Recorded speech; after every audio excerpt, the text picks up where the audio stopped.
et le contraire de l'application de la loi. J'ai donc décidé, au vu du résultat, d'ailleurs un résultat avec 5 voix d'écart entre ceux qui se seraient prononcés pour et ceux qui se seraient prononcés contre, j'ai décidé d'en déférer à la fois au préfet, qui est l'autorité qui contrôle la légalité des actes et des procédures de vote dans les assemblées, mais aussi devant le tribunal administratif.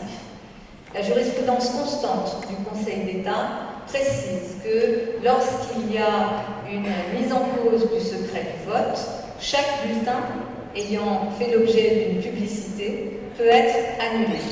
Nous avons les documents à l'appui puisque la séance a été filmée et que beaucoup d'élus se sont eux-mêmes filmés comme si nous étions dans un jeu et non pas dans un exercice sérieux de démocratie. Alors, ce qui vient de se passer, c'est du jamais vu. C'est-à-dire, ça fait des semaines qu'on a un débat très vif sur cette affaire de Tour Triangle. Madame Hidalgo a utilisé tous les plus mauvais arguments techniques, des mauvais arguments urbanistiques, des mauvais arguments en termes économiques. Après, elle a essayé toutes les pressions. Finalement, elle a demandé un vote secret pour que les pressions puissent librement s'exercer. Et en dépit de tout ça, elle a perdu.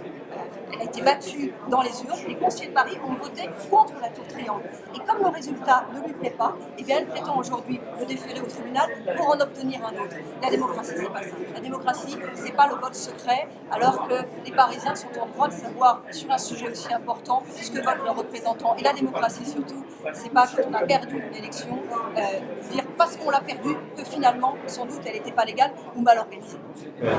Dans les faits, la Tour Triangle est morte, c'est une évidence. Il n'y a pas de majorité favorable à sa construction, malgré des problèmes qui vont se régler très simplement de modalités de vote. À l'évidence, il n'y a pas de majorité. Donc je ne vois pas comment aujourd'hui on pourrait passer à une phase de réalisation. Donc la Tour Triangle, telle qu'elle a été conçue, pour moi, elle est morte. Oui, on tourne une page. Anne Hidalgo a très bien expliqué qu'un certain nombre d'élus, UDI et UMP, étaient favorables au projet de la Tour Triangle. Et c'est certains de ces gens, de ces élus, qui ont demandé qu'il y ait un vote secret. Et pour empêcher en quelque sorte les élus UMP et UDI qui sont favorables à la Tour Triangle d'exprimer leur point de vue dans un vote, Mme Kosciusko-Morizet a inventé cette mise en scène de l'obligation qui est faite à chaque élu de montrer le contenu de son vote juste avant de voter. Donc c'était une volonté délibérée d'empêcher le caractère secret du vote. Et là, on est dans l'illégalité totale. Et c'est pour ça que Anne Hidalgo va déférer ce vote au tribunal administratif et au préfet. Quels sont les scénarios possibles maintenant pour que cette tour existe? Alors, écoutez, vous avez le choix entre plusieurs solutions. Vous avez un scénario où le tribunal administratif dit que tous les votes qui ont été montrés sont nuls. Et donc la délibération est adoptée. Mais au-delà de la forme, laissez-moi terminer.